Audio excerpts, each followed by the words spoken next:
İşıq şüası bərabər yanlı düzbucaqlı üçbucaq şəklində olan şüşə prizmanın yan tərəfindən səthə perpendikulyar düşür.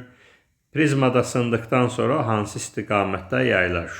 Şüşə üçün tam qayıtma limit bucağı 42 dərəcədir. Deməli, bu düzbucaqlı üçbucaq bərabər yanlıdır. Bu bucaq 90 dərəcə olduğuna görə buradakı hər bir bucaq 45 dərəcə olmalıdır. Deməli, işıq şüası yan səthə perpendikulyar düşür. Bu bucaq bərabər yanlış bucaqdan bildik ki 45 dərəcə olmalıdır. Onda buradakı bucaq 90 dərəcə olduğuna görə, bu bucaq 45 olduğuna görə buradakı bucaq da eyni ilə deməli 45 dərəcə olmuş olacaq. Onda ona qonşu olan, bax bu bucaq, yəni bizim düşmə bucağımız da 45 dərəcə olacaq.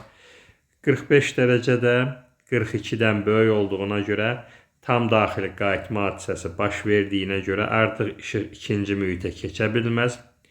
İki mühitin sərhəddi boyunca getməsi üçün limit bucağına bərabər bucaq altına düşməlidir. Bu da olmaz. Deməli, bizim cavabımız ya 1 ya da 2 olmuş olacaq. Düşmə bucağı qayıtma bucağına bərabər olur.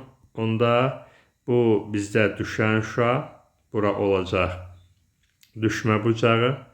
İndi 45 dərəcə olduğuna görə düşmə bucağı, qayıtma bucağı da ya 1 ya 2 arasındakı həmin bucaq da eyni ilə 45 olmalıdır.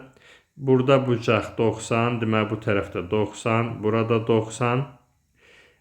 Bu bucaq 45 olduğuna görə ona uyğun qayıtma bucağı da eyni ilə 45 olduğunda